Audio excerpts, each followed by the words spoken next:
It's not my eye level. And it's Friday on Your View. Welcome to the show. I am Nima Afolabi Brown. As always, I have the ladies with me. Hello, Nima. How are you? Fine, thank you. So we are grateful to the governor and the people remotely in the Lagos-Badagry Expressway for opening the Maza end finally. So it was supposed to open end of May, but they finally opened today.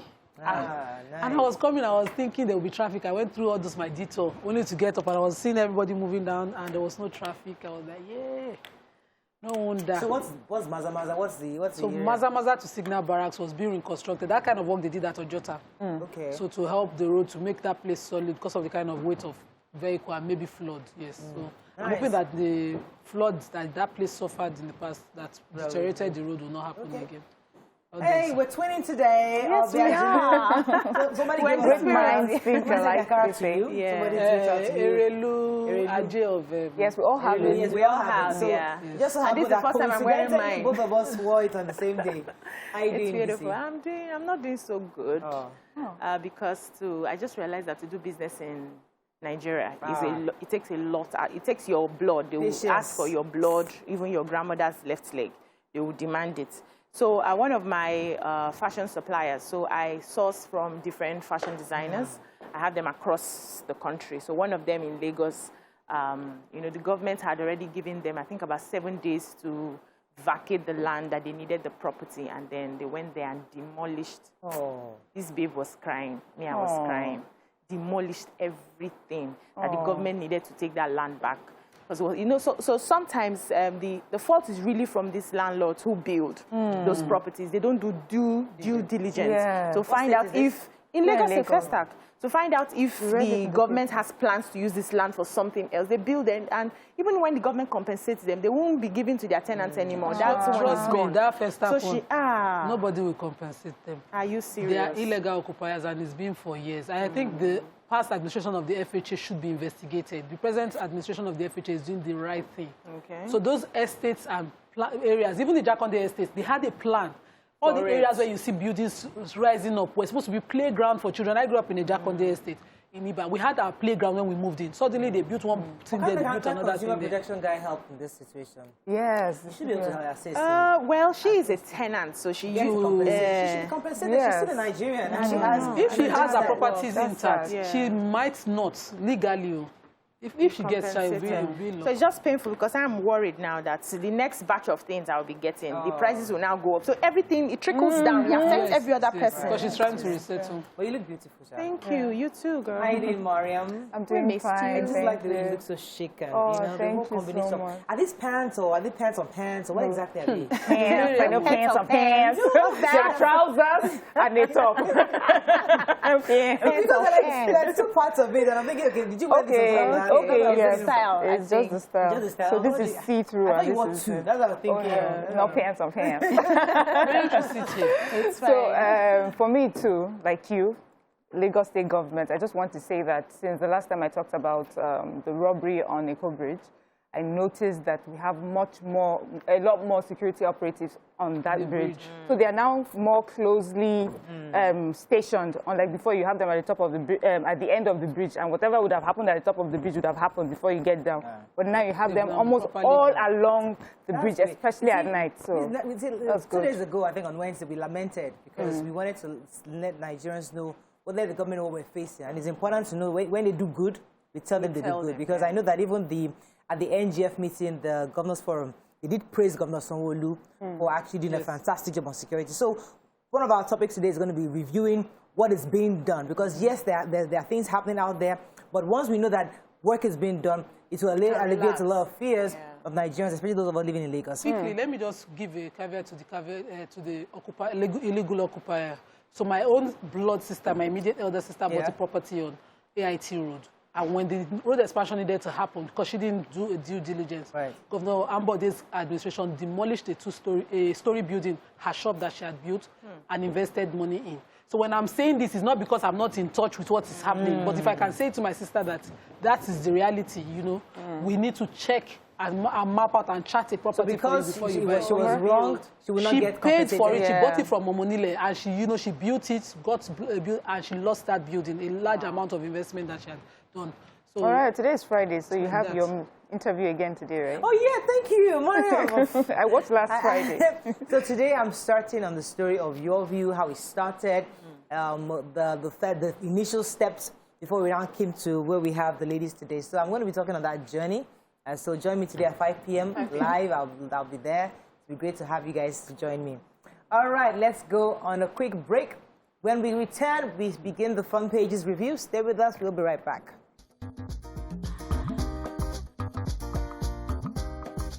Stay tuned. Your view will be right back. Okay, we're starting with the punch today. NBA or your fourth Buhari Grazing Route Gazette. Bandits overpower policemen, kill cop, abduct scores in Kebbi Federal School. Akwa Ibom General Overseer beats wife to death over alleged infidelity. 18-year-old #EndSARS protester gives birth in prison custody. Suspected headsman kill police escort. Kidnap 4 Chinese contractors. Gani Adams writes UN, US others over rising insecurity in the Southwest. New electricity law underway, says Senate. Buhari, no, let me take this. Return of fuel subsidies disturbing, says IMF. And pick 2023 presidential candidate from South. Shekaral tells APC. Let's start with the major headline, which so I have the major everybody has been saying all week. Yeah, so the Nigerian Bar Association of some senior advocates of Nigeria on Thursday said that the federal government lacked the power to dabble into land matters. They said, first of all, that they doubted the existence of any grazing, any gazettes on grazing routes. They have not seen it, so if it's actually available, the president should make it public so that they can have a look at it, even as lawyers. And they said that the Land Use Act overrides any grazing route or grazing gazettes, even if it exists, that every land belongs to the governor of the state, and the governors hold it in trust for their people. They also mentioned that cattle rearing is a private business, so people should start buying lands or leasing lands to, do ranching. This is not the time to be talking about looking for grazing routes. And it seems like the federal government is creating an impression that some parts of the country do not like other parts of the country. It's a private business and it should be done right. If they need support to do it right, let them mention that they need support. All right, let's take the 18-year-old girl. 18-year-old girl, please. Yeah, so there's an 18-year-old girl, Kemi Shola Oguni. She was arrested during the EndSARS protest with 3 other people, and the charges against her vandalism, during the time that she was among those that were arrested for burning down the APC secretariat at the time of the protest. So she's been in police custody since then, and she had just given birth to a baby boy in custody. Wow. Her lawyer is saying that she's actually innocent of the charges against her because for her, she was on her way to collect money for her mother from the university in Akure, and then she was apprehended by the people from the Nigerian army. They handed her over to the police, and since then they've been trying to get her case, heard, and they haven't been able to. And now, given her condition, they are asking that the court please just hasten her own matter. So that's the sad story. I'm wondering, 18-year-old pregnant, was she pregnant? Was she arrested pregnant? Yes. Was she? I think so. I hope not. That not she was far. not raped in prison. Do you understand? Those are No, things for her I to give wonder. birth now. EndSARS was not that far. October, November, December, January, February, March. It's a year. May, June. It's in prison. Oh my God. It's in prison. It's been a year since then. Yeah. It's suspicious. Wow. Yes. We need to ask this So question. Okay, let's move on. This Akwa Ibom pastor whose community youth exposed him to the police for killing and burying his wife in a shallow grave. He says he's had domestic differences with his wife, and on one of such occasions, accused her of infidelity, beat her to death, and decided to hide the body quickly and bury her in the compound. But the police have been able to uncover all of that. He's been arrested. Hopefully we get a prosecution. Did anybody take the story on the bandits of a power in Kebbi State? Yes, we'll take it. We'll take it. All right. That was really... Moving on now to the nation. EFCC recovered 6 billion naira, $261 million houses in 100 days. Teachers' pupils abducted in Kebbi, 4 Chinese in Ogun. Yeah. APC awaits president's nod to fix Convention Day. Buhari orders troops to intensify Boko Haram battle. And let's see, NPO calls for halt to press council bill consideration. Let's start with this Kebbi. Very sad story. I'm just sad when I read this story. So in Federal Government College, Birnin-Yori in Kebbi State, 5 teachers were abducted, 4 male teachers and a female teacher.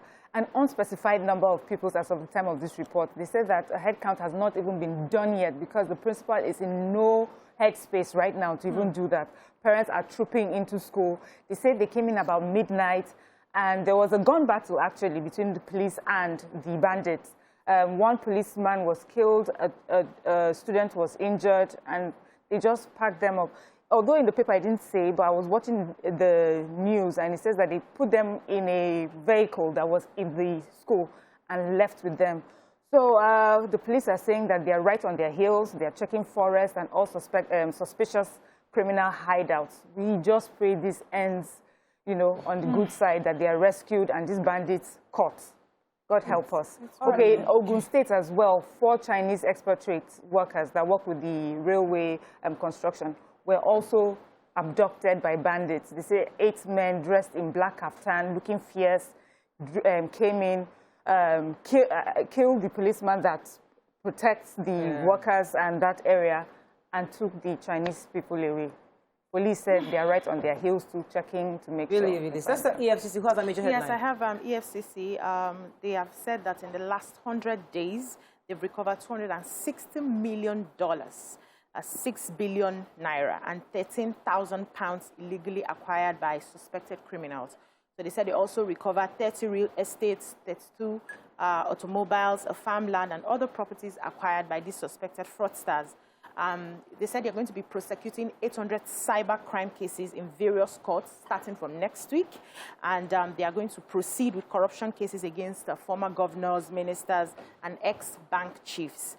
From the 261 million, 100 million they said they recovered from the Integrated Logistics Services Intel, which was part of the remittance owed the country by the handling of logistics from the Nigerian ports. They said the full breakdown of everything they have recovered is in public, and is more in line with accountability measures that they have said they will be doing. All right, so, you know, I was going to just make a side comment, because when I see other units working, I see the NDLE, I see the EFCC, I see the other, the customs, and I then think to myself that, okay, the presidency's system of leadership is such that he allows everybody to do their work, but it's almost as though when it comes to insecurity, he shouldn't use that same system. I mean, it's easy for him to allow the service chiefs to do their work, but what I think Nigerians are saying that we need him to be more hands-on compared to the way he has let every other person do. I'm just thinking in my head right now that he's leaving everybody else to do their work, and they're all doing their work, but the issue of security is such that no matter how much work you do,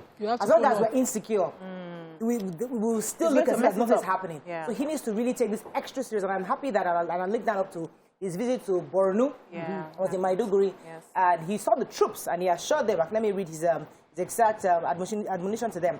He said, I'm delighted to be amongst you today. I will seize the opportunity to put in record that the nation will forever be indebted to you and your patriotic commitment to the defense of our fatherland, and has assured them that those who have been who are departed, their families will be well taken care of, and the state will make sure that nothing happens to them, and that they will get all the necessary support that they need. You see, these are the kind of gestures that we need to be consistent on the part of the president, that shows that he's hands-on on this issue of insecurity. I wish I could be as related as Mariah was by this visit. No, I'm not that related, but you see, it's a step in the right direction. I mean, we would like, if he was doing this more for the past 1 year, so maybe things haven't degenerated to this point. The last administration, towards the end of their tenure, after all the criticism, eventually went to Borno in the cantonment as well. You remember they were not there.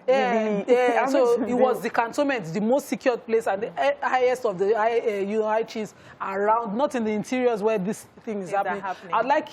Remember, they had to tell the army chief to find his way there, and he didn't even go immediately. So if this visit was not just a fanfare where he actually started with the troops, and they allowed them to tell him what their issues are. Do you have enough equipment? You are speaking to the people. Not that somebody is giving you reports. You are there. The troops begin to know that you are very interested. That lowest, what they call the lowest rank in army, those ones are in the war front. Let's just have 2-3 in a private session with you. Tell you whether they're fed, whether they're, their money, and so you know whether you're getting your direct intelligence from those on ground. So it's not a fanfare, you just bring crowd and they're waving. That's not the visit we're looking for. It's not PR. Moving on to Vanguard. Well, gunmen on rampage in Enugu, Kebbi, Ogun, abduct 40. I think we took that story.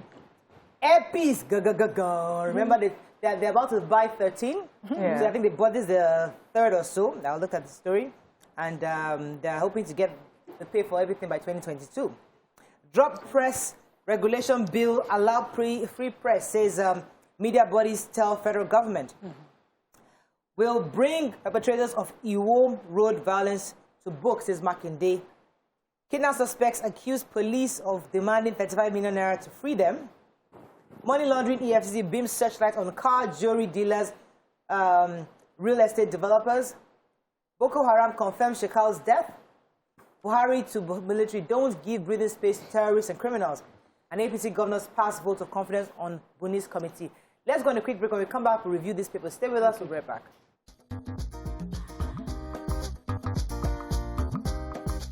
Stay tuned. Your View will be right back.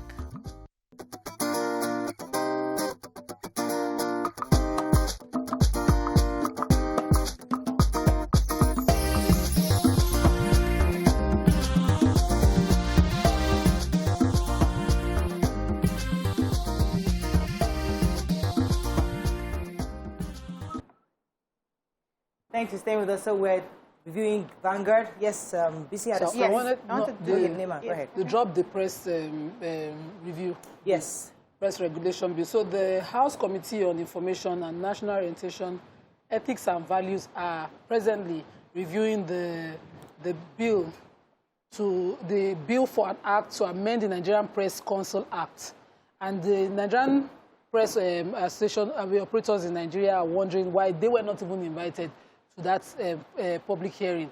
They believe that this directly concerns them, even though the chairman of that House committee had apologized, and he refused to listen to their appeal to not further amend their laws to expand the regulations on that group, insisting that they will proceed with the amendment of that act and they will proceed with certain areas of regulation. I wonder how the correction will now come if the direct recipients of the amendment or the regulations are complaining on the expansion of the amendments.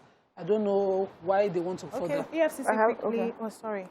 Go ahead, BC. Yes, so the chairman of EFCC again has outlined plans to go after, he said he was going to go after car dealers, jewelry dealers, and real estate developers who may be used as conduits for money laundering.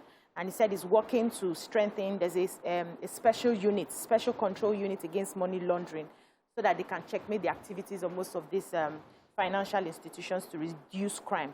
So that special unit is going to be managed by the EFCC and the Ministry of Trade. And they're also working with the two houses of the National Assembly to give it a legal framework so that they can work more effectively. So Boko Haram Chief Abubakar Shekau has been further confirmed dead. We need to confirm this death very well. It's the first time Boko Haram themselves are confirming. So there was a video that was recently released that was given, they said, from a source close to Boko Haram, and it looked like there was a new leader. And his name is, they said the video was in Arabic. His name is Bakura Modu, also known as Sahaba, and was just urging his commanders to please remain loyal in spite of what has befallen them, and that they should go on with their waging their war, and that God is still behind them. And they should, it also says in the report that the infighting between ISWAP and Boko Haram is still ongoing. And I'm just hoping that this infighting will mean the breakdown of their power and their infiltration, across our country and other African countries. All right, so we love Nigerian brands, and that's why I'm taking the story on Airpiece. Yay. So the chairman of Airpiece, Mr. Victor Oyama, Chief Executive Officer Ellen Oyama, he was saying yesterday that he had received the third airplane. Let me see, the Embraer 195E2 I mean, he did mention a few months ago that he's expecting in June. He's expecting 2 more by August. And according to him, they'll be creating 17,000 jobs by 2023. And they're hoping to get up 30 Embraer jets by then, 2023 also. And they're going to resume routes across the world. They're going to go to within Africa, Freetown, like in Liberia, Niger, in different countries around the world. And that it says that in addition to the firm's orders of 13 aircraft, which we would receive before the end of 2022, we make further commitment of 10 additional. You see, I like when Nigerians are doing things. And it's important for us to celebrate Nigerians. So, Alan Oyema has... we celebrate you. We celebrate you. We celebrate you. We like Nigerians who are like this. Okay, we just pray that next tomorrow we'll not hear anything, no, but at least for now, he's a great Nigerian brand, and we must celebrate and acknowledge him. Yes. Moving on now to Daily Sun. Bandit strike in Kebbi, abduct students and teachers. Gunmen kill policeman, 2 others. We talked about that story earlier. Ibadan mayhem, traders demand sack of park managers. EFCC uncovers fresh 6 billion naira loot in state governors' coffers. 2023, it's our turn to produce Enugu Governor, Speaker Nwondodo. Others tell Ugwanyi. FG states to convene special session on autonomy of judiciary legislature. And police take fight against unknown gunmen to Imo rural areas. Okay, which story are we taking here? Police take unknown gunmen, unknown men, yes. So the Commissioner of Police, Abu Tayaro, deployed special forces to the rural areas to end the activities of unknown gunmen in Imo State. I took a story yesterday of an Imo lawmaker who the security guard was beheaded, and another APC chieftain as well who was beheaded. So in line with that, he has gone to the rural areas. He said because these some of these unknown gunmen were actually working in the urban areas, but they were defeated by the police, so they have moved to areas where they did not have enough police personnel. So he's also issued hotlines to the public to call in case you suspect anything. Those are the lines that you have to call. And he's promising that they are going to be dealing ruthlessly with the criminal elements. Right. And he's appealing to the police that they should be ruthless with those criminal elements, but be polite to the public. The public is not their problem. Okay, finally, residents of the area need to be vigilant. So when you see anybody who is moving suspiciously, please report to the nearest police station. Okay. EFCC? Yeah, I think we are ready to go through in different papers. Moving on to the Nigerian Tribune, let's find a story. We took the EFCC story already. Alleged sex for marks. Akwa Ibom varsity sacks 14 lecturers. Buhari in Borno tells security chiefs to be hard on terrorists. NSAS reps to review judicial reports on public brutality. Stakeholders warn National Assembly over proposed draconian law against media. I think we're taking most of the stories here. Electricity reforms. FG unveils plans to transfer equity to states. Yes. The Akwa Ibom University. So the management of Akwa Ibom State University have relieved 14 lecturers of their jobs. The Vice Chancellor, Professor Inse Essien, explained that these teachers were shown the exit door for allegedly indulging in sexual malpractices with female students. They were giving off marks for sex. And the Vice Chancellor is saying that although they did not name these culprits, which I think we have to get to that point where we start to name them, he says that under his watch, this institution will continue to weed out any undesirable elements. And that's good. I'm just enjoying and applauding this new firm stance against sex for marks in universities. Although I didn't take this new electricity law here, but I took it in another paper, the chairman, Senate Committee on Power, Senator, former governor of Gabriel Suswam, said that, that they are amending our electricity law to bring it to form, and it will be, the new law will become a law, the new bill will become a law by the end of 2021 or first quarter of 2022.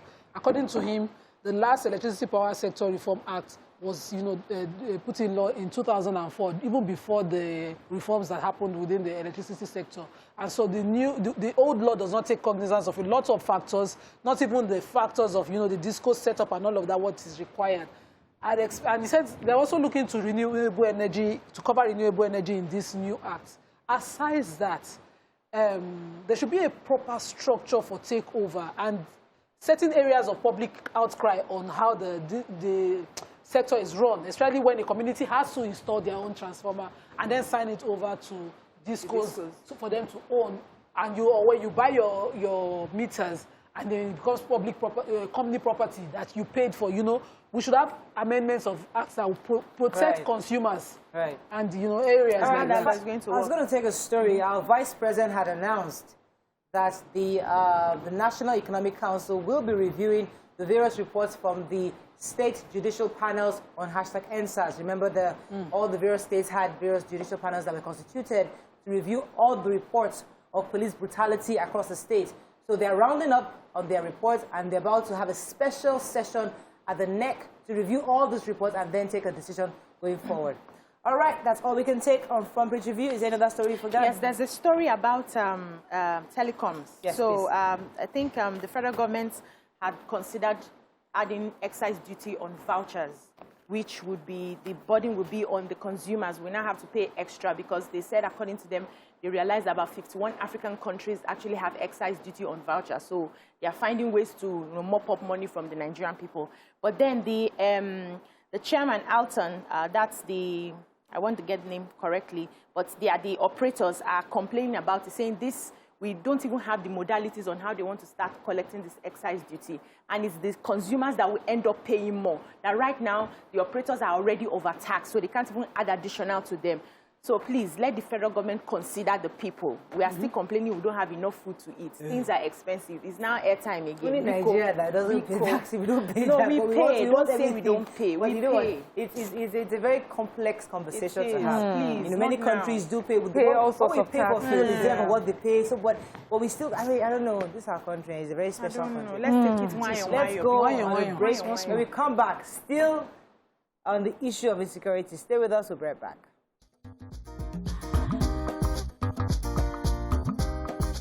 Stay tuned. Your View will be right back.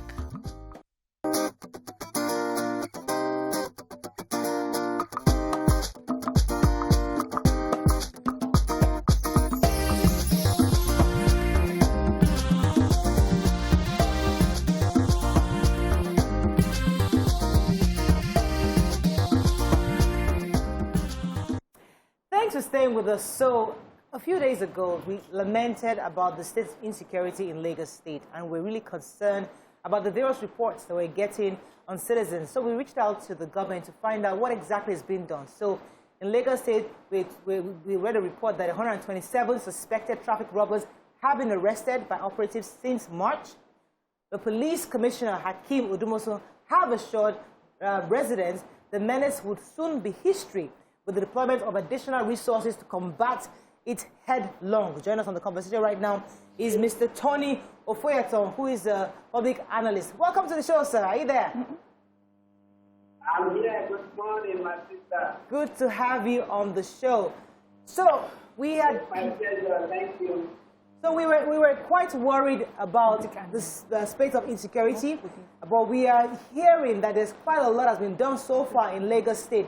Could you keep us up to date on what's happening and how we're going to combat this issue of insecurity?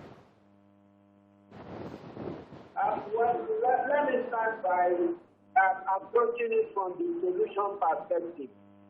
And Lagos State is blessed with some factors. And it's just that presently, I don't think that such factor has been maximally utilized.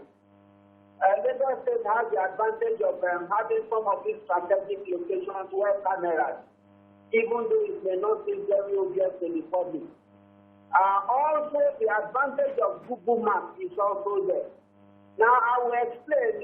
Some of these robbers, traffic robbers and the like, they use Google Maps to determine which area will be traffic prone at a particular point in time. And they go to those areas and attack. So I think that the Lagos State government, especially the police, can also look at that. Apart from the fact that in most cases, even when you get to the Commissioner of Police Office, you will see that Lagos State is cameras to some extent. Now, to what extent are they able to utilize the CCTV camera that are installed in strategic locations in Lagos? Now, that is one. And now, another aspect to look at is what is the level of the manpower of the police. Now, it simply means that they are not adequate. But the bringing in of the Lagos State safety neighborhood hubs to complement the efforts of the police will bridge the gap in terms of the numerical strength of the police as well in Lagos State. Don't forget that Lagos State is about 20 million, which is the population of Lagos State is twice the population of a country like Israel. It's more than Denmark, it's more than Holland and the like. Now that's to tell you how difficult at times it will be to police Lagos State. But with the symbiotic relationship of the police and some other like Blackman, like the Lagos State Marital Safety Corps, have been co-opted strategically to assist the police. By now, we will not be talking of things like this.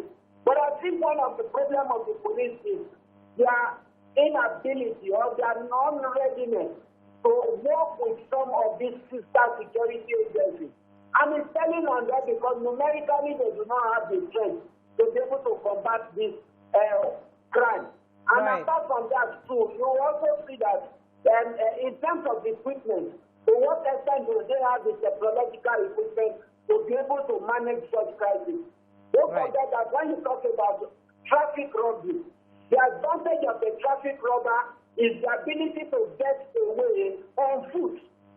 And if you look at the neighborhood safety corps, they've been able to train them in such a that to bicycles they can operate on foot, which is a big advantage that I expect that the police will be able to harness. But having said so, for now, it is a worrisome thing. And I think that it is high time that okay, let me get it. Look at the point. Let me get a few more questions in for you. Go ahead. Okay. So, talking about these traffic robbers, let me even use that Apongbon area as a case study. Because many people would say, people who have been robbed will say they'll come in from the, it's surrounded by heavily, I mean, there's a lot of population around there. So they get to rob you on the bridge and run into those areas. And I'm wondering, do you think it's a good idea to say for now, or for a certain period of time, that all those hawking on the bridge and walking on the bridge should be stopped? And that way it will give the security easy access to whoever it is that may be coming to try to do something, a criminal activity along the bridge. Is that a good idea? It's not a bad idea, except that it may not eradicate it. If you look at Lekki Express Road, it's almost a daily occurrence in Lekki Express Road. And meanwhile, there are no hawkers on those roads and what do you call it, they are not of the same scenario. Yet, you have a situation where almost on a regular basis you have such. I think that the police can also look at the idea of undercover operation. What we call covert operation. Covert operation is, and another thing is, it's not difficult to actually identify these cases. It's not that the police is not ready yet. It's not difficult. If you are driving on the road, you will see them. They are not hiding. They are not spirits. If they know that they cannot operate, they will hit your vehicle, not to beg for money. But once they have the opportunity to operate, they attack you. You will always see them on the road. Either hanging by the road, you will see them, even from their dressing, you will know that these guys don't have. Right. I think we lost that. We're trying to get him back. But I mean, so once we get the connection back, I need to understand if we need more hands. Because sometimes we don't have enough people. And you see, I don't even think Lagos has the capacity to hire because the police is from the federal government. So it's who they deploy to you. So even if you're going to hire the neighborhood core people, but they are not well equipped for this. So they need to go through a series of training. And even if you train them, you can't arm them. So it's almost like that. It's quite difficult. But I see that the Lagos State government have provided vehicles, ammunition, support materials for these police to function. But as you have said, you've seen more operatives on the expressway. And we're hoping because there are those places that we hear of repeated robbery happening in the Lekki area, in the Ali Mosho, Festac areas. We see this repetition. So I'm happy that police operatives are being deployed to those areas. But my question, therefore, is that if we agree that we need more hands, how do we equip these more hands? How do we get more hands who are going to be properly equipped to solve this problem. I mean, we have the funding for it. Yeah, I mean, they have the 10,000 units of gas canisters, 200 bikes, armed personnel carriers. So we see equipment, and as I said earlier, the Governors Forum did celebrate the Governor of Lagos State for the work he's doing so far on security. But it's just that we don't know how if this is going to be sufficient. But once they start, I'm told that this week now all this has been deployed. Hopefully we can begin to see some change, and we'll do another review in another 2 weeks and see if we've seen some changes. And we should also add, because it was mentioned one time that because Jusun had been on strike, there's no proper prosecution of those who have been arrested, robbers have been arrested. So thankfully that strike has been called off, and let's see how these people are locked up for a long time. But there's only so much the government can do, BC. What of the mentality, the thinking, because some of these policemen are no more motivated. Remember what happened? Not anymore. Aside from that, so we see a lot of young men who act like they are helping traffic, especially in that Lekki where there are some hotbeds of activities that happen at night. So they act like they are there to divert traffic, and some of them are looking for money. So at the end of the day, we hear that they are the ones that actually come out in the night to rob, passers-by. Is there anything or any plan, I would like to ask him, is there any plan to take those people off the road? They are not the police. We should know the law enforcement agents that are there. If they need to be deployed to help because they're in the neighborhood and they do not have a job, it should be done properly. We should be able to have them registered. Because some of them come out and it seems like they want to assist to ease traffic, and they are young people. So you know that at the end of the day, they have other ulterior motive. But if the police, so the thing is, and last month, there's also the part thing is to identify those people that genuinely want to work, and then find a way to conscript them so that they have like a legal backing to work there. But the Lagos State has a good team for traffic management. Exactly. And if the person is not in uniform, don't trust them. That's because me, I've had too many areas on traffic attacks and all of that. And sometimes I wonder, there was one I had around at about 3:30 in the afternoon at Second Rainbow, and it wasn't like we're in so much of a traffic. I was just the last, there was one car behind me, and I was the second to the last car in line to wait for a truck to pass. And a young man, even though my peer at the time was with me, was hitting on the glass asking for money, and he was going to rob me. I don't know where I got the courage from to look back in his eyes and say, I don't have your money or any of that, and then he walked away. But it was alone. And I looked at, people are here, nobody comes. I have one story of one that was alone. It wasn't two. They were in two, and I've seen 2, 3. I've seen a group of them also. There's also the part of will. We know that in traffic like that, we have hawkers informing these guys. So they go about your car and see whatever you're carrying. They look, they say, okay, it's a lone driver and all of that. We have bikers. And Lagos State has banned street walking, they banned biking, they've done all of that. But it's the same people who they're trying to put these measures in place to protect, who we call it economic disempowerment. The good news is it was just last week that the governor launched these additional equipment.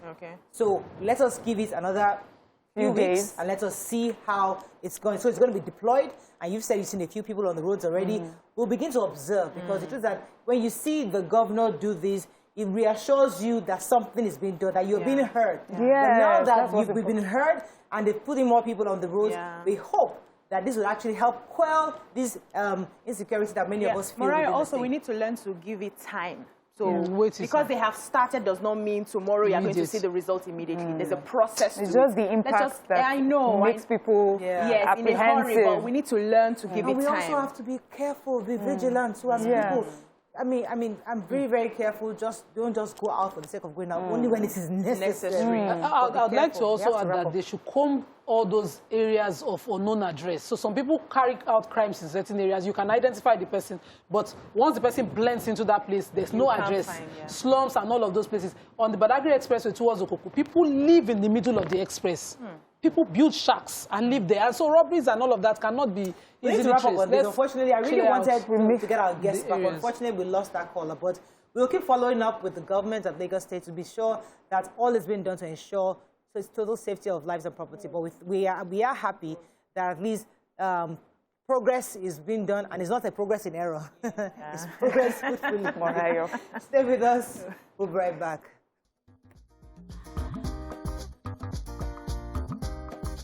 Stay tuned. Your View will be right back.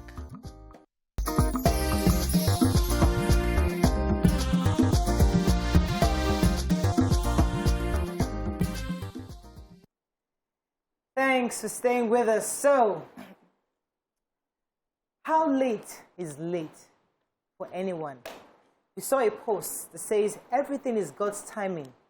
Trust the process and enjoy the waiting time. In life, there's a waiting period. But we all desire different things. We want to get married, we want to have children, we want to have a great job, we want to travel the world, we want to build a house, we want to buy a car, we want to do stuff. And that impatience makes us make certain decisions. But somebody made a post and said, there is a waiting period. But during that waiting period, how do you encourage yourself?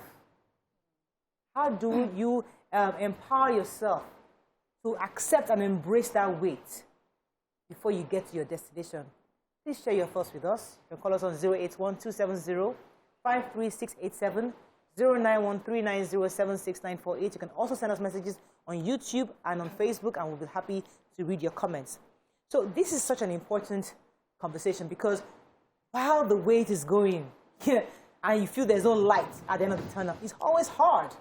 As a waiting mother, waiting single man, single girl trying to get married to find the perfect wife, then you're waiting for children, you're waiting for a new job, you're waiting for the house.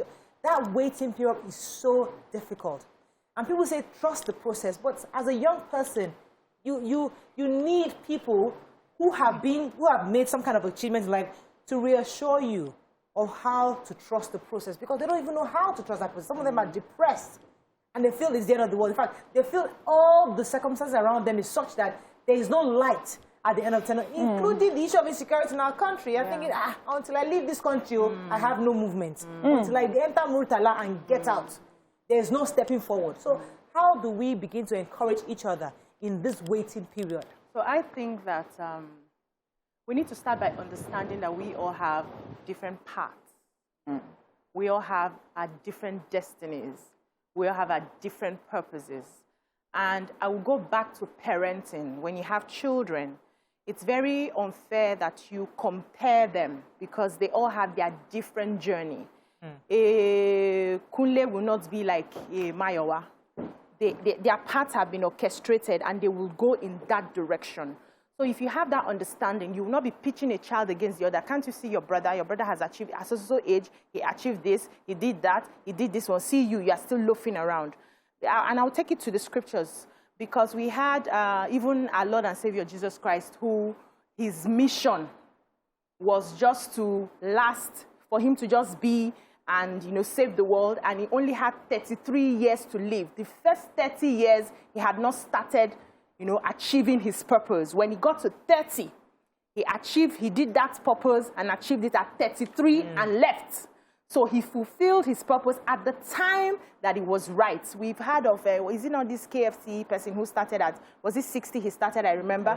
Yes, so he lived a whole 60, nothing, till he started at 60, and then I think he ended up at, I can't remember the age that he died now. So let's not use our timing to define another person's timing and feel that, you know the way society makes it. Once you finish from school, you're 20-something, a man should be coming, that's the right thing. And once you marry, the next 2 months, you're looking at your tummy, you should be having a child and all of that. It's society's construct. Let's not use that to define ourselves. Our paths are different. And I'll take it to you beginning to find your purpose. Speak to yourself. Speak to your God. Let him show you, because the problem we have most times is that because we are not very clear about our purpose, we let the outside noise begin to disturb us and worry us. But if you can find that clarity from within, then my time will come. And this is my time for preparation. There's something somebody always tells me, that the timing you use to prepare is usually longer than the performance. So you see a musician who is constantly in the studio, putting in all the hours, and goes on stage, and that performance is just 10 minutes. But you have spent years and years preparing for that performance. Yes, go ahead. Yeah, so I see it a little differently about that waiting period. And I don't like to call it the waiting period. I think we're all on a journey and there are different seasons. Do you understand? So sometimes you find yourself somewhere and you feel that this is not my destination. It's a part of the process. It's a journey. Today you're here and there's so many lessons to learn where you are right now.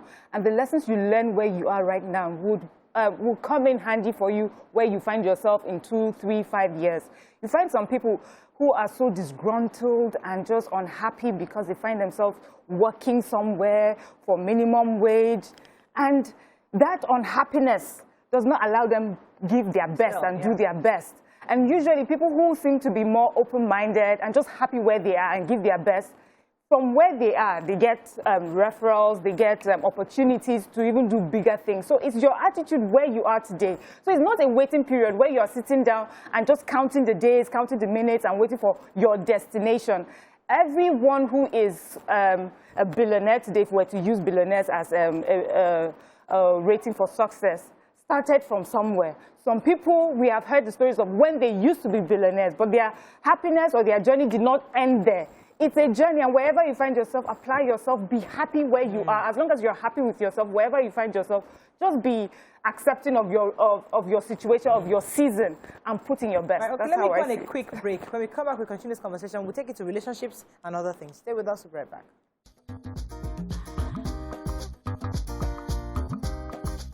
Stay tuned.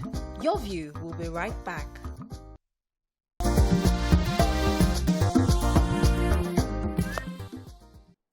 Thanks for staying with us. We're still on the issue of the waiting period. Nima, let me get your initial thoughts. Okay, so having waited for some things in my life, I'm in that place where I call it, there's a beauty to waiting. I had the opportunity of mentoring someone recently, and she's been waiting for, she's dealing with infertility, and she recently just got pregnant. We're just enjoying the news, and the next day, she was bleeding, and then she had to evacuate the baby. Oh. And I was saying to her that, don't worry, there's a picture there's a goal that you focus on, and that goal gives you positivity. That I was, even in all that craziness, I had this proper family I used to just console myself with. And today, and I'm looking at my daughter first and a son next, and I'm saying that was the picture. I didn't have a third child in that picture. It was just 2 children, and I was saying to her that that's what you just keep focusing on. Even when you go for your treatments and everything, you know it will become your reality at some point. But I looked at her and I saw how difficult it was to be hearing that thing at the point I was holding her hands through hospital. So I would say it's never easy until you're there. But I would say keep a positive mindset, because in retrospect, you would see that you really need not worry. And there's also this thing I said to her that I now believe. There's a delay period that you're supposed to use for other things. Maybe you want children. Let me use children, for instance. So when I was waiting to have a child, my friends and all of them went for their masters. And I was just focusing on my fertility treatment only. Today, I have children, and I'm struggling to fill in for a master's. Twice I've tried, and I've said, it's not now. Give it a year. If mistakenly I get pregnant today, I can't do a master's within a year. That's the way God has structured it. So I was saying to her that maybe this time is for you to self-develop to that point when you're ready. I agree. And then there's also what I call being ready for that gift you're asking God for. Yes. If He knows that you're not yet ready, He just doesn't want to give you a burden you can't handle. But it's difficult for you to accept it. You'll be looking at a person telling you that you are not in the same shoes. People have been through shoes. I have seen people waiting for a job. So there's a young man now. I'm seriously offended by that young man I had to mentor. So he has a results issue. And getting him a job anywhere, drop CV, talk to people about him, will not happen. So add another qualification to yourself. But he's just focused on his girlfriend. She's a distraction. She wants to get married. She wants this and that. And that love is just full. I'm like, who do you to this point? Because it is the least thing. You see, in a few years, he still wants a good job. He wants to give her the life. And then he will hate her. The love self might disappear along the line. No, not be say, the girl gone on love. Because it is in comfort. And I'm saying to him, please, just focus on this thing I'm telling you. Somebody gave me an analogy that in Nigeria, we're all still in the waiting period for good governance. We're waiting for that democracy to flourish. And in the period while we're waiting, some of us are making it happen. Some of us are making it in this same country. Some of us are succeeding. So that person was trying to encourage me that, Mariah, listen, in every way you find yourself, make the best of it. But in this woman's post, let me go back to the issue of relationship. Because when you tell a 30, 40-year-old woman that enjoyed the waiting period that is going to come, she says that she got married at, I think she started her non-profit at 40, had her son at 42, landed her dream job at 48. So these are things that happen even in the 40s against societal expectations. Yeah. So society expects you to marry at a certain age. But when a woman is in her 40s and she's feeling like, when is it going to be my turn to do all the things I want to do? In that situation, I know you said it's not easy unless you're in those shoes. You can't really comfort that kind of person. Yeah. But aside from making the best of it, what other things can that person use to alleviate that pain they feel during that waiting period? The very first thing is to have clarity as to where you're heading. So when you're 16, 20, younger, there's a clarity of the goal that you have to have. Some people just want... So someone was saying to me, I can't marry that guy now because he doesn't have a car. And I'm like, car is not the thing. No. Is he a beating? Say, he cannot even beat me. But you don't have clarity. You don't have clarity of the kind of person you want to be. And maybe if it doesn't now happen, what you'll be blaming is that maybe I should have undermarried. But if you're clear as to where you're going, you can marry somebody that doesn't have a car because he has other potentials that you can see. You know what the potentials are because you have clarity. As you just want to have a husband that have car and house. That one is different. That's not clarity. But clarity is that you can see the potential and say it will still happen. You as a young girl, you don't lack the intellectual ability to know what a potential is. So, okay, I think that the waiting period, like we like to call it because of the purpose of this conversation, is a time to learn. It's a learning curve. And I've seen a lot of people who had some bad character, manners that needed to go through fire to be ready for the blessing. So God prepares the glory, but you need to be ready. There's a process you have to go through to be ready so that when the glory comes, it doesn't suppress you. It doesn't kill you. You can't withstand the glory. So when I see a lot of waiting, I did a lot of waiting in my life. I waited for my results before I got into the university. All my friends had moved to the university. I waited for a lot of things that I wouldn't even want to mention on TV. And I'm still waiting as we go on in life.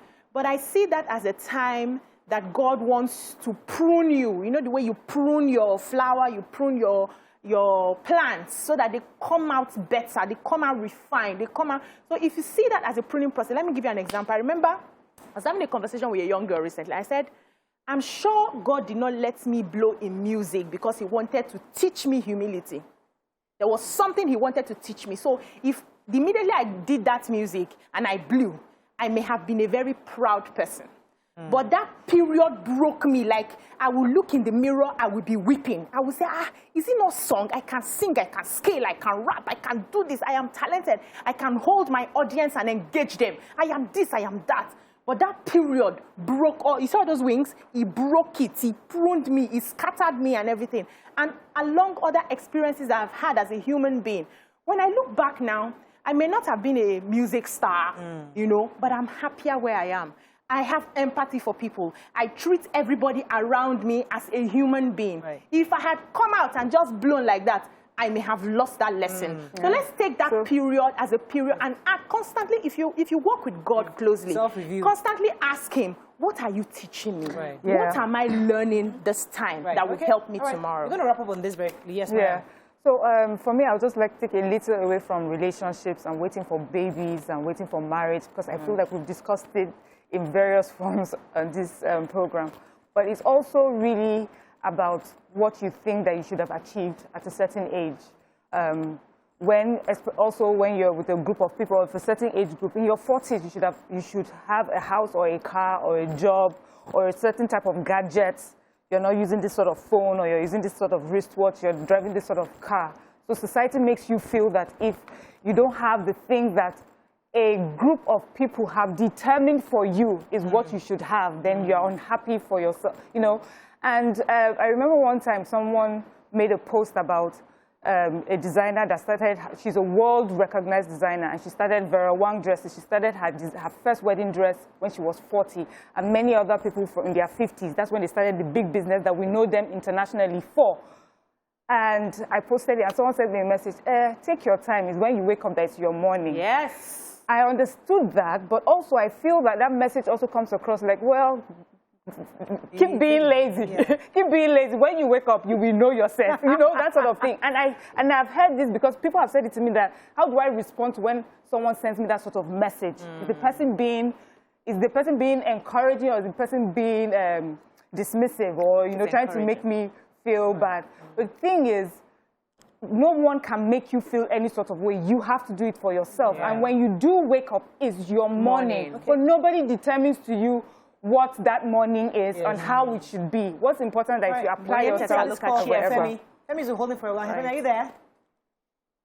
Hello, Femi. Oh, we lost that call. So I know somebody named Nima that kept his life on hold for exactly 12 years because he was trying to travel abroad. So he didn't look for a job. He kept trying to do the processing, talking to his family, raising money to buy visa, to buy this. You know, his whole life was on hold, applying, reapplying, and reapplying. 12 whole years wasted because he was waiting. He didn't want to do a business. He didn't want to start anything concrete because he felt that I am going. They may have seen a vision for him that your destiny is abroad. So these are things that happen that cause people to hold. So when people are in that kind of phase, how do we get them to understand yes, you want to travel abroad, but whilst you are here, you can make yourself... If you get abroad, because me, I'm about this picture, clarity. If you get abroad, now what will you do? What will be the life? Are you just going there? The road jobs, are they waiting on the roads? You know, the dignified one. That's because society has determined that going abroad is success. So you understand? Life is what you make of it anywhere that you are in. So I wanted to add to what Miriam said, that when you wake up, now be your breakfast. The truth is, the farm where you farm, now you go take chop now. You know, you prepare for that day break. You walk towards it. You put in the work. You might not, the food feel not done. You might be cooking beans while somebody else made in noodles. Eggs. And you're waiting, but your beans will go done. You understand? Because that green grass you're looking at abroad, somebody wets the grass. They had government policies that worked. They had collective will of the people to be directed towards that vision that you are looking at and saying, we don't have visionary leader in Africa. If one person brings the vision, 12 people will have opinion about it, even in this Lagos. You know? And so everybody, what exactly is the goal? Joke, are you there? Hello, Joke? Oh, what's wrong with our lines? Hello? Oops. I think we lost that call. Let me give a simple analogy with this waiting thing. So you see a waiter that works in the restaurant. What do? They are actually called waiters. They are meant to wait on you, right? But what do? They don't just stand. They walk and they serve. So waiting is a time for service. Thank you. Find something to serve. Find an organization to volunteer. Let them not pay you, but this is where I'm going. This is what I want to do. If you are looking for a child, you can go to Motherless Babies Home and volunteer. Love those children. Take care of them. I'm just saying. Africans, carry your neighbor picking and training and be taking. You know, the waiting period is a time to serve. So find where your skill sets are, or whatever it is that you're looking towards to, and serve in that direction. Good. There's another analogy, Miriam, there's another analogy I wanted to give. So they have two, we have the way plants are, the way trees are. They take different years to grow. I heard the bamboo tree takes about 6 to 7. Takes 40 years. Jesus. This is our Agbalumo here. Fantastic. But the analogy I want to give, the analogy I want to give is the fact that you have maybe like the corn or something, and then they spring up and it's finished and it's gone. But then you see this tree and you're nurturing, it's taking time. When it finally grows, it topples over the others. Let me add to that your analogy. For trees like that, they say it is creating roots deep down into the ground. So it's growing from underneath until after many years, then it comes out. Meanwhile, you've done most of the work. We have to wrap up on this, but I think that, yes. Now, old model. You know, your friends, all your mates, better calm down. Because when you finally do, they'll be looking at, let me repaint my house. I think this my house is looking good. This is as long as you're focused. You know where you're going. There's a difference. Yeah. All right, I think we did a good job on that. Thank you very much, ladies. Let's go on a break. When we come back, move on to the next topic. Stay with us. We'll be right back.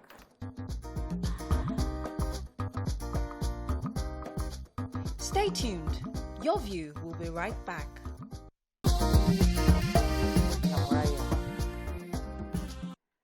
Thanks for staying with us. So you can still reach us on 08127053687, 09139076948. we were discussing the issue of waiting room, but even whilst that period is happening, we're going to switch the topic a little bit.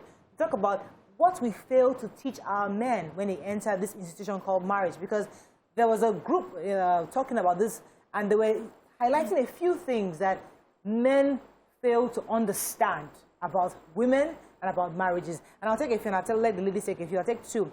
It says they fail to teach men sensitivity to women's emotional needs, a wife's sexual rights and sensitivity while trying to conceive. So let's discuss that, and I'll let Miriam take the other one. Okay. A wife's sensitivity to conceive. So during that waiting period, it's not easy for either the man or the woman, especially the woman, where it's hard to conceive. But a lot of men do not understand how difficult a woman feels when she's unable to have that conception. And when there's family pressure from all over the sides, they don't understand how to manage it such that it doesn't hurt. When it comes to this area, I think you can't give what you don't have. So a family who are bereft, you know, the mother will just say, when I marry, what's 2 years? How old is your husband? I don't pop him. I married this year. When I born her, I born her. You know, they don't understand. They cannot even tell their son. So those families who, when the wife is going to children, say, hey, what exactly is wrong with her? What is PCOS? Yeah. She don't abort tire.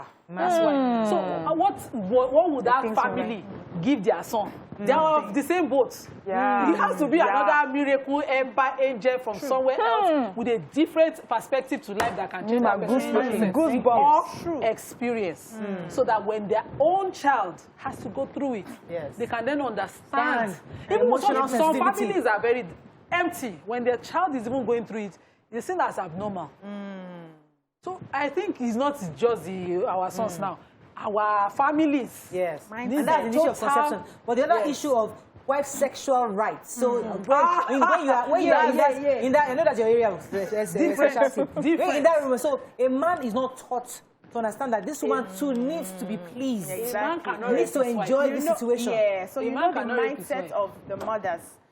They too were not taught, except for some tribes in Nigeria that I know that they take you to the fattening room. Yeah. But it's just for the women. So they teach the women how to satisfy the man and please the man, but nobody's teaching the man how to please the woman. So what happens is because the man has the mindset that I am Lord, I am the husband, I have the final say, he doesn't pay attention to the needs of the sexual needs of the woman. Sometimes some will have a conversation with you like, women are just there. They don't need anything. It's not...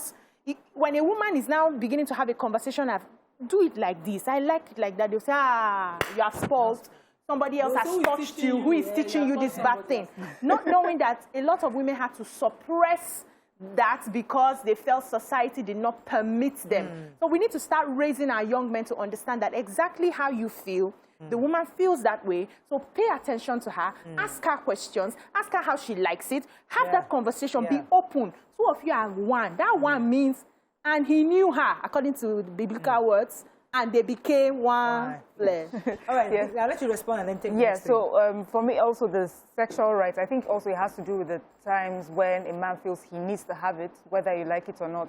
And you know, sadly, we have stories of women who say, I had a CS. I got home just a few hours or a few days after my CS, and my husband has insisted that he wants to go on, no matter, you know, I mean, it does not even occur to him, like, don't you even have human sympathy? You see someone has been cut, but people go through that. And men is really the way we bring them up. A man knows, he's been taught, he sees, he hears, that he has the right to ask for it whenever he needs it. And if a woman is unable to give it, he has the right to get it from someone else. So even now having that marriage where you have one person, you hear the man warning her, see, I'll marry another one on top of you. I've loved you because I love you, you're the only one. But if you don't, you know. I will go outside. And so those are the things we need to teach men. I think we don't teach them enough empathy. We teach them how to be manly, go out there, hunt, make money, bring it, take care of your family. But we don't understand that in taking care of your family, there's an emotional side, there's the nurturing side, there's the caring, attention giving side. Just to me. A man who says, I have sexual needs, if you can't meet it, I go out, I think he's doing me a favor, Yes, because I've seen a man whose wife cannot meet his sexual needs for medical reasons. You rape her. And a man was saying to me after about 20 years in marriage that I've decided to stop raping my wife if she doesn't want to give me sex. I was like, Shock, baby. But these are some women's reality. Yeah. So women do have sexual rights. They have a right to be sexually fulfilled as well. Fortunately, I come from a religion where we discuss sex religiously. So if I am not sexually fulfilled, it is a ground. So just as you have a ground, it is a ground, yes. If I'm married to my husband in Islam and he's not sexually fulfilling me, I cannot go and be doing zina because of him. The marriage can vacate so that I can get married to somebody who can sexually fulfill me. Wow. So yes, it is Islam, and I'm saying it here. So it is a ground. And I don't understand why we shame women. Because these conversations, we always have them in closed doors. Yeah. Because we shame women who dare come out to say, how does he feel? Exactly. I've never known. I've never experienced So you have, the prophet used to talk about foreplay as to prepare your wife. You don't come to your wife. I need to read if it takes you, If you take, yes, in the sunnahs of the prophet. If it takes you 24 hours to prepare your wife, it includes gifts, it includes making her happy all day, preparing for the final thing. Yes. So you cannot quarrel your wife in the morning, shout at you listen, I have my food there, and she eventually put the food in front of you. And you want body to open. And then in the night, you say, Alpha, that's not how it's done. We're not animals. So, these conversations... That chapter, screenshot it. Just even open the Send that chapter to me. I need to read this. I will send you some links of some of these scholars that let me take this call. It's important. Fola Shade, are you there? Yes, oh, got you. Yes, go ahead, Shade, you're live. Okay, good morning. Good morning. Good morning. And you are doing a good job. And I need to say that... Oh, Fola Shade, want to hear you. I think we're having issues with the network. Fola Shade, are you there? I think we lost her. So whilst we are doing that, let's take the next three. Yes. So it says things we need to teach our men before marriage. There's also first trimester blues, pregnancy bump and changing body, and care of a pregnant wife. Awesome. See, that is very important. You see that care of a pregnant wife and then the changing body, because I think even recently we had that conversation where it's like, you have changed. You are not, where's you have folds and whatever around your belly. Meanwhile, she has dropped 5 children for you beside you. You can see the reason why. And you're answering. And I've always wondered, and it seems it's true, I've always wondered that, is it that men are really that clueless as to how your body is affected by that constant... And they have a mother. 9 months. Yes. So obviously, let me say Nigerian men are not being taught about what would happen to it, but although you think it's common, exactly, you think it's common sense. I think they're just being selfish. Very simple. The marriage counseling has to go a little beyond that. These are the things that you would see, and when she's pregnant, these are the ways that you can help. There used to be this girl when we were in university. Her boyfriend, when she's on her period, I don't know where he learned it from. He will get her warm flask. He will massage her feet. He will cover her. We used to just look at her like, wow. He knew that then, you know. Those are the sort of, and you had boys that would look at and say, look at this. My friend there's an important part, the first trimester blues. Because a lot of men don't understand that. Many women, I didn't have any of those issues, but there are some women that in the first 3 months, it's almost hell for them. They are spitting, they're having sleepless nights, they're having morning sickness. There's a culture. They are ill, and a lot of men don't understand that this is a phase. You must understand emotionally. There's an African culture that makes men not understand. So when the wife starts to fall sick and she's pregnant, the mothers will just come. It's a pregnancy. They will now push him aside. He will never see part of what he will be a part of it. They're helping him through. So those couples who are not within family, the man would have to see to his partner's health. So he will know. This is our culture of let me come and do. So one of my uncle bathed his wife after postnatal birth for the first 40 days of all their 3 children. And you know the way he puts his wife, all that body changes, he value him. He saw the tears. He saw I think that's what we should be doing. This pregnancy thing also has changing emotions that come with it. So our moods, you know, are swinging left, right, and center. Some parts of the body are, you know, changing. Mine happened after I had my first baby, and I just sort of lost my taste for anything. Don't even touch me. Don't come near me. I was still struggling to understand how to love the baby and love him. So my my emotions were everywhere. And he felt like something had happened. I had to talk to this person. Thankfully, the people he spoke to were experienced. They were wise. So they sat in there and said, her body is changing. She just had a baby.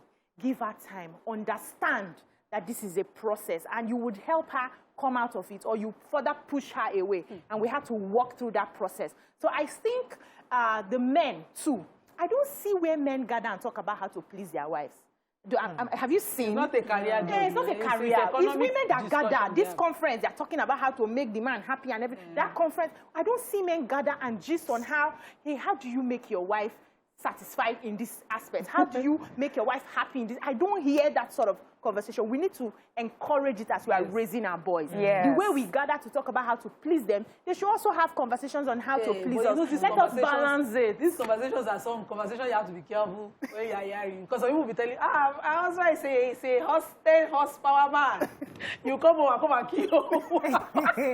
But you see, the post here is more related to things about pregnancy, wife, and all that, which is fine. Family. But it's important for us to raise these issues because today we're not lamenting on men. We're just saying that there are things we'd like men to know more. And I'd like you to take the next three. Okay, so we have care of the pregnant. Okay, we've taken that. So we have labor and delivery. Yes. Perineal tears. Role in baby care. I want to take that role in baby care. Because the typical African man feels is the responsibility of the woman, because the woman is a nurturer, to be the only one that cares for the child. I think you're not giving the child the total experience of the home. The child comes in for both of you. Both of you should be able to take care. So you can find a way to, because it's also a way of showing love that you are invested in this. One of the ways that I start it is you will enter the labor room with me. I've had 3, and those 3 times he entered the labor. In fact, the last one, I had to pause it because I was waiting for him. He was in traffic for him to come. So that the experience is fulfilling and wholesome. We are all in it together. When he saw that, he knows he can never raise his hand on me because he still remembers what I went through. So aside from that, the care of the baby, how do we bathe the baby? Sometimes help this woman. She's the one that has just, for those that have mother-in-laws like me I had, who was hands-on, I rested more. But there were some homes that, they don't have a mother-in-law or a strong woman to come and do that. So you can also learn how to help her sometimes to bathe the baby. Don't think I'm doing your job. I'm taking care of my child. What if I was not there? What if I ran away? You will not bathe your baby. There's statistics that actually show, there's data that shows that men who are involved in the caring of their baby and being hands-on with their children have a better, more fulfilling with their children as adults. We have that relationship where an adult child feels he's closer to the mother, and when they lose their mother, they are inconsolable. But with their father, they sort of rationalize it, and sometimes it can be because the father is never really there. So they show their care by providing, but they don't have that emotional connection, hands-on relationship with the child. So for the sake of the father going forward, if you are involved that way, that child also knows to go to you for nurture and care and affection. Basically. What's the last 3, Nima? The postpartum depression, changing body. Miriam already addressed changing body. Effective nuptial communication. That one, I think there should be a class for it in school. You did talk about you didn't read perineal tears. Okay. I want to talk about the changing body. No, but let's quickly talk about perineal tears. Okay, go ahead. Perineal tears for women vary, and they heal differently. So I resorted to herbal medicine. I had a terrible perineal tear for my first child.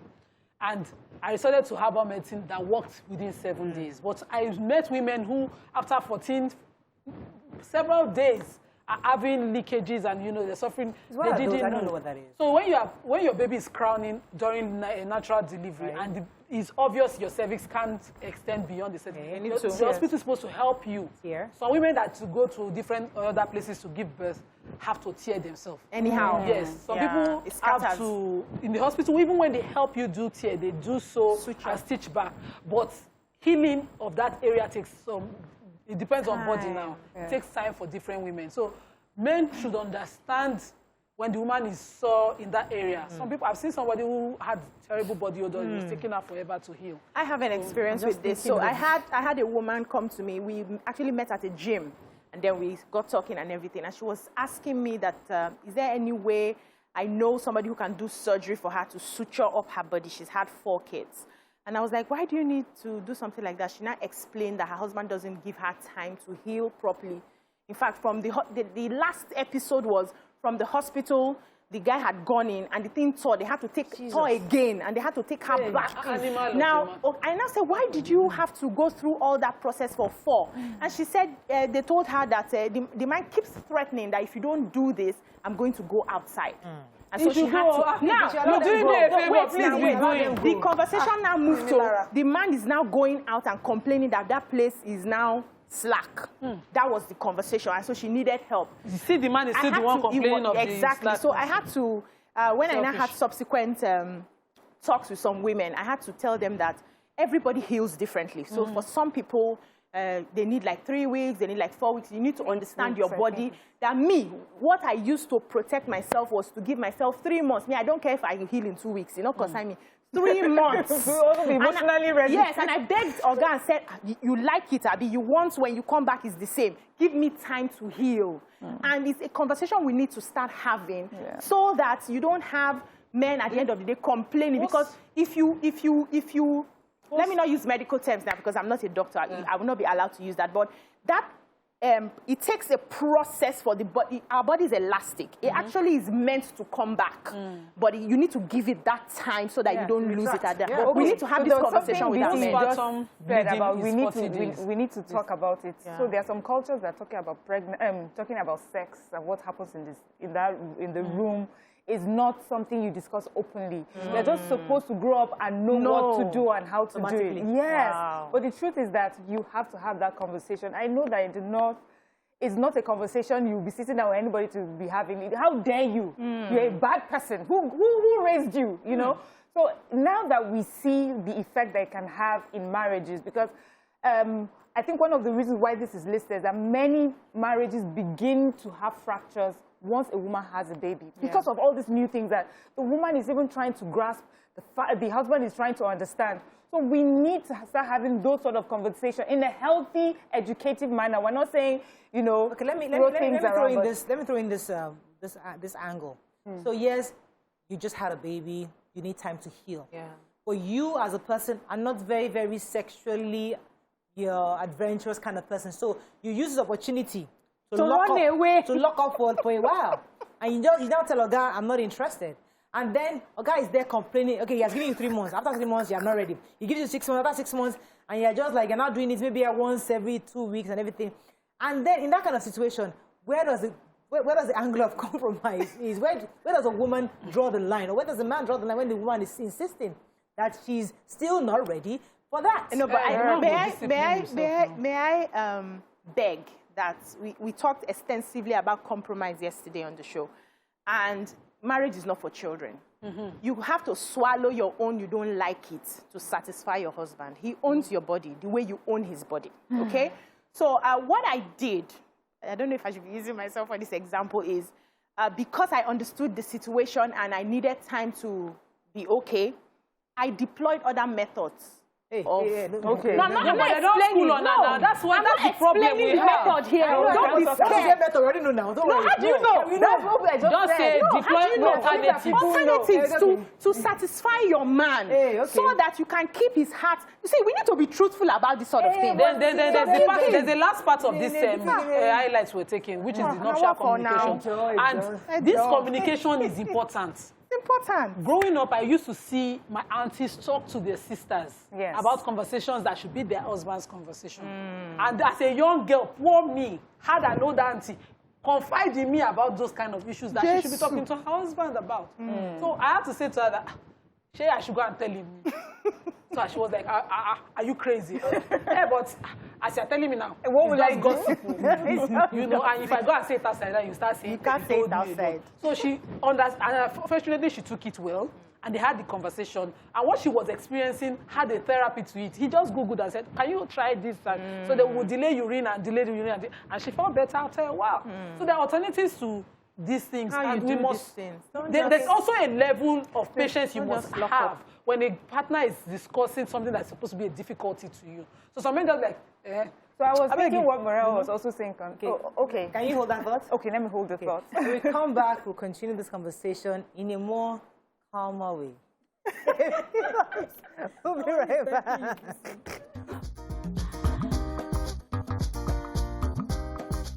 Stay tuned. Your View will be right back.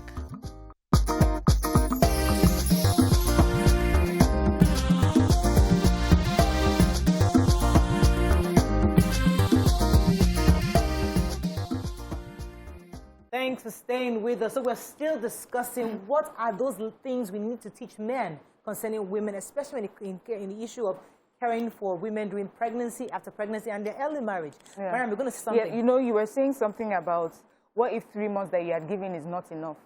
And sometimes it's true. You cannot tell at the time it starts that it will be done in 3 months or in 6 months. And that is also what we're talking about, the postnatal blues and things like that, and depression. That's where therapy comes in. We cannot overemphasize the importance of seeking someone who is professionally supposed to help you go through that period. I know that we used to have, like, parents, when you have this issue, you go to your parents, they'll talk to you. Some people go to older siblings, or in church, I think they have a way that they talk to them. But we need to understand that there are sometimes a man and a woman have to sit down with a professional that will guide them again towards intimacy with each other, will help the woman release herself. There's some women who are, for many years, their confidence came from their bodies, the way they looked. And so even in the other room, it was because of the way they looked, they gave their all, and all of a sudden their body has changed. They have to recognize, who is this person? I don't understand this, but I'm not even confident in this person, and I cannot be intimate with you because of the way I look right now. So the husband has to understand and know that this is not a woman rejecting me. It's actually a woman struggling with her own confidence and trying to help her. So when he understands that, he sits with someone who is able to help them. It may take a while, but that's what marriage is about. You will stay the course with your wife. Be a good family friend, spot a situation and help. So I had my fertility issue, and the direct colleague, I just want to say thank you, sir, to Mr. Nwoche. His wife had been through that. Bed rest wasn't a new thing. All 3 children, CS, birth, and all of that. And at the time when my husband was, where do we go? He just spotted, maybe, I think a conversation we had about me being in the hospital with my husband, and I said, you see this one? Better hold her hand till the end. That one conversation changed everything. But you have one person, they say, 18 they do. Now, wow, this one you marry, God go help on her. You know that? True. Some people talk, people like that. And, you know, there are people like that, and they really did not mean anything, they just play. But this is a very serious situation in couples' lives, and if you don't know it, kukuma, be quiet. See, there's something called, that was the first issue we raised, women's emotional needs. You don't know what her emotional needs are per time. Sometimes she just wants to cry. Sometimes she just wants to be alone. Sometimes she just wants to mop around. There are times where she just wants to be, she just wants to see anybody around her. But a man must be able to study. Because when that woman goes into that phase, even her herself doesn't understand her body, doesn't understand her emotions either. So what they need usually from their partner is understanding, patience, perseverance, because many of them even feel like the men at that time abandoned them to their emotions. So they feel alone in that journey of healing. And what we're trying to say from this lamentation is that men need to understand that's when the woman needs you the more. Either you like comfort her with your words, comfort her with your presence, comfort her with your conversation, comfort her with, you know, different ways of comforting. It's like a man losing his job and you're wondering, is it about ego? And the man is just, you know, saying, can I just, you know, realign, rearrange, do formation, you know, and the woman is all over him. When he needs his time, he does need his time. Grief is another thing that, you could be grieving about a lost job, waiting period and everything. Grief is one thing that confuses you. So you might need cuddling, but you're just saying, just don't come inside my room. And, you know, be patient through it. I remember that my child, after the evacuation and we came back home, my husband, I just did not want to, I sent my mother out. I sent my mother-in-law out. I did not feel the need for anybody to boil hot water for me. So he will do the hot water before he goes to work in the morning and ask, do you need to be massaged? I'll be looking strange. I can walk like a zombie to the bath and I'll be massaged and I will not say thank you, nothing, no word, no good morning, nothing, and I'll go back to my room and I'll just go and hide and sleep like that. So it took a while. And I said to him, in 2 days, I need to go back to work. I just need to get out of this house. I don't want to be here. And it was fine. Whatever you need to do to get better. So I also like the men to understand that that's the time you need to observe your partner, the mood changes, try and understand with your partner what the partner is going through, a place of empathy. Empathy is very important. And don't take it personal. Because what we see that, you know, you see the woman exhibiting most of these things and then you assume, wait till I do her now. I've dropped everything for her. I've done this, I've done that. I beg. I beg. And you think it's an attack on you, on what you have probably not done, and you take it personal. So you see some homes where the wife has started the mood swing stuff, and then the man just goes away, and he doesn't come back home. They even call outright witchcraft. Yes, and you know, she's always been harsh. So there's something, and our body changes as we grow older. Before, I didn't used to pay attention to when I'm about to flow. I never used to notice anything. But right now, I realize that when the time is coming, I become very aggressive. I become very snappy. So I will not have to check my calendar to say, oh, okay, that's why I'm sorry, that's why. So now that when I'm becoming snappy, he says, you're about to, Abi, I should give you space, you know. So it takes years of understanding how the body changes and the right approach to you. So when you don't take it personal, you can now be more empathetic towards your partner. Mariam, I want you to address this issue. Please take a comment for us. I want us to address this issue of the macho-ness men feel, their ego, you know, because just like we said earlier, nobody taught them these things. So when they come, they don't want to be vulnerable. They don't want to be like, I'm understanding. They want to remain that masculine, you know, firmness. They don't want to be a sensitive man. What this conversation is trying to achieve is that your masculinity can be readjusted to understand where your wife is coming from. I like the way you put it. I like the way, It can be reassuring of a woman in all of those situations. It was meant for protection. And, that's what I wanted to add this. Thank you. Your masculinity is meant for protection by God. Not for dominating. Faith is hailing us on Facebook and saying, good topic. Please, when will you ladies talk about menopause and emotional swings? We are not yet there. No, we are not yet there. No, we are close to about it. How of us are everything? It's YK. You are not close. Tell us. Okay, me, I'm close. You should be How you be close? We are all getting there. Now, the reality where they are at your age. You know, but talking about the masculinity, I like the way you said it, that, you know, when the one way we have brought men, the one way that men are raised is really about showing how masculine they are. First, you need to be strong, you need to be masculine, you need to provide. And any man that is sensitive, many times we've talked about sensitive men here, and I get messages like, yes, so that's what people will say on the table. But when you meet us outside and we are kind to you, we're the ones that you disrespect the most. Men say it all the time, and it's almost true, because also women are raised to see that man that shows the sensitive side as being weak. But then when you get married to that sensitive man, you now realize the importance of having that side of him. So men need to understand that when you are masculine, when you are out there protecting, fending for your family, that is very much appreciated, and we love it, and we think the best of you for that. But also, we understand that there are different areas to a person. So you should also have, you find some men especially, they are masculine, they are tough with their wives, but with their daughters, they are like babies. Yes. So if you can find that side of you with your daughters, you can find that side of you with your mother, you can find that side of you when you communicate and relate with your wife. Thank you. See that? Mission. Do that mission with your wife. With your wife, you're falling Lord. Any comments? Let's hurry up. Okay. You have to run. He said, Morale, let BC flow. BC is so apt. They like my dress. Omoni says, Miriam, it's important men of nowadays really needs marriage counseling. Adedato said, please, all this don't say it by NBC is one of the problems why spouses don't know how to satisfy each other. Don't worry. One of these days, we'll do one of those NBC waiver day. To say whatever we want to say. Okay, we have to run. Thank you, ladies. I think that's all we can take on the show. Yeah. I hope you learned a few things. I think our objective today was to express that there's a waiting period. And during that time, you can find yourself to do certain things. It's a time for growth, and you serve. Yeah. And even though in the other half of the conversation is men also need to learn lessons on how to be emotionally responsible for their wives. Help them to support them in these times, especially during early pregnancy and early marriage. That's all we can take on the show. Have a great day. We'll see you on Monday. Okay, I'm gone for the week. So I'm gone next week. So I'm gone. I'm gone for a whole week. So I'll see you up on Monday. But I think the show, the ladies will be here. Yeah, writing this dissertation. All right. See you. Have a lovely weekend. See you Monday. Bye.